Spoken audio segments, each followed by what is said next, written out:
Happy Caucasian Day, everyone. Today's drink, I have Southern Comfort eggnog sprinkled with some cinnamon.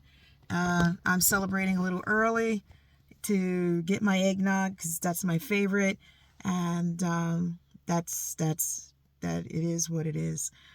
Today, I'm going to discuss on how you can get some free time for yourself. I know you think it's impossible, but it is possible. You just have to be creative and strategic.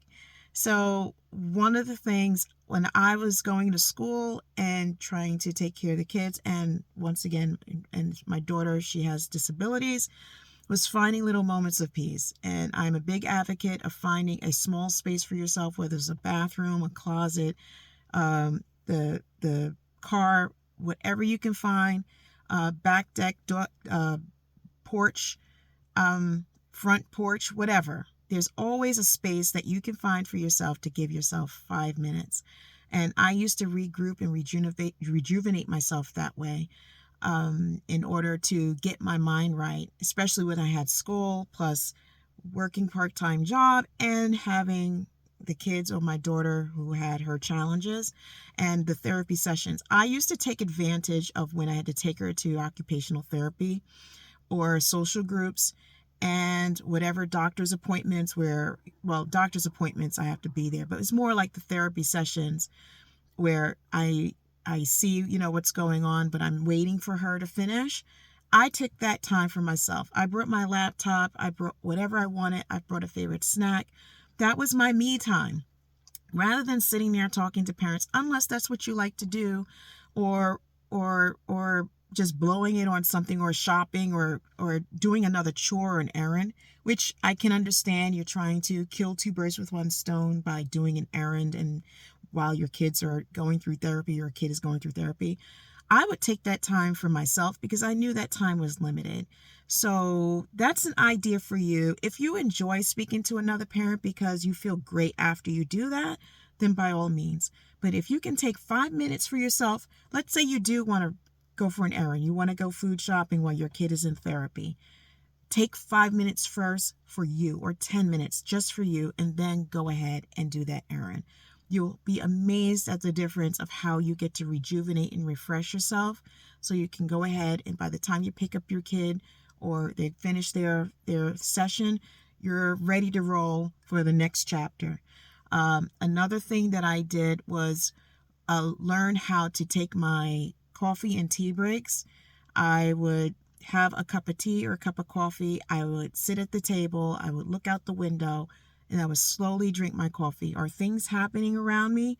Most likely. The kids might be playing or doing something different, or they might be asleep, taking a nap. I took that time to slowly drink my coffee and my tea, and I savored the flavor.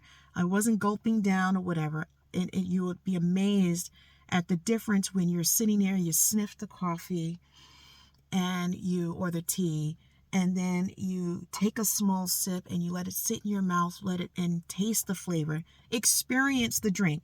I know it might sound nuts for some people, but you'll be amazed. It's called mindful drinking and mindful eating. You're taking precious time to stop gulping down and just doing things blindly, and savoring the time, savoring the flavor, and enjoying that moment. Another thing is I would listen to my favorite music or my uplifting music. I would have motivational music. I love epic music when I want to get myself rejuvenated and ready to go. It's kind of like a cinematic music. Or I'll listen to a motivational video, hearing my favorite motivational speaker, or I'll listen to a song that deeply touches me, that makes me feel good. So listening to music quickly when the kids are playing, or if they're eating, or if they're in the therapy session, that's a great way for you to be uplifted and encouraged. I'll tell you that my husband and I, we didn't have a support system. My mother, she was still working, so she's working full time. We live in a state where we didn't have family. We had friends, but our friends were on their back themselves, taking care of their special needs kids or whatever, or they're busy, and you don't want to always, lay your issues with them because they're they have their challenges too. So we were pretty much on our own with no support system. We supported each other, but my husband, he would go to work doing like 16 hours a day of working. So I'm by myself with the kids. So Monday through Friday, I'm like a single parent with the kids because he's getting home so late at night and have to get back up so early in the morning. And he's doing the hard labor. And I'm so privileged to have had that was able to be home. I know I'm the daughter of a single mother who didn't have that privilege. She had to work and it was all up to her. The weight was all on her. So I saw that as the child, and she had to rely on family. And thank goodness she did have family that she could rely on. Now, I didn't have, challenges. I didn't have any disabilities, but I understood as a child seeing what my mother had to go through as a single parent with no one to rely on. But she did have my grandmother, thank goodness, that was able to support me and to raise me pretty much for the most part while she worked. So, but for me, I'm a single parent. Well, I'm by myself with the kids alone while my husband was taking the brunt of the work. So he had his war to fight. I had my war to fight. And so when you don't have that support system, you have to find ways to get time for yourself to rejuvenate. No one's going to do it for you. Once again, you have to do this for yourself. So what I would do is I would listen to my favorite music. I would take the kids for a walk. So when they were young, they get in a stroller and I take them for a walk around the block. And the good thing is because they're in a stroller, they have whatever they like to keep them quiet as they're rolling around. They were happy, and I took time to enjoy that moment of quiet. It's just you, the stroller's rolling. They're not saying anything, hopefully, and I'm just enjoying that peace. I have I guess you want to say a sensory thing about noise. I am highly sensitive to noise. I love silence. I love the sound of silence. I don't like noise, but I tolerate it. I had to, because growing up, nobody cared. Sensory issues didn't exist. And so you just had to grin and bear it. It didn't matter.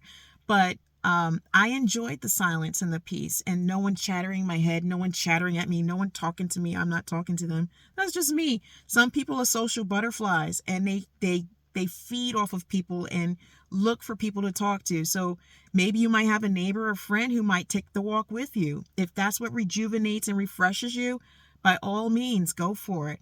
So take a walk around the block or up and down the street, wherever your environment is. Use those walks as your mindful walking to rejuvenate and refresh yourself. So we went over scheduling 5-minute breaks, whether it's in your car, wherever you have to go, and or in your home, or finding a space for yourself. Do that. Also taking coffee breaks or tea breaks or drink breaks. Try to stay away from the alcohol. We're trying to do this without getting drunk. And then, of course, listening to your favorite song, whatever's uplifting, and going for a walk. But the main point of this all is that make sure you understand self-care is essential. It is not an option. If you've seen in the news bridges crumbling and falling, killing people, it's usually because of lack of maintenance, negligence. Bridges, our infrastructure they're in poor shape because they're being neglected. They're not being maintained properly. You are no different. You are the bridge. You are the support system for your whole family. Dads, you are the support system for your whole family. And regardless of whether you're a mother or father, either way, we have huge weights on our shoulders that we have to hold. And we don't know how long we have to do this. Some of us, we have children that we will most likely have to care for the rest of their lives as adults. Some of us, they might have temporary disabilities, and it's just going to be just rough road for now, but there's a light at the end of the tunnel. Some of us have no idea. We're trying to find ways. Either way, you have a huge weight on your shoulders. You have to take care of you. So make sure you maintain your bridge. Make sure you maintain your pillars. That is the most important thing you have to do. Whenever I was a wreck, then my whole house was a wreck. I could not support my kids if I'm sitting there as a wreck and then they need me. I'm weaker. I'm not as strong. I'm not as strategic.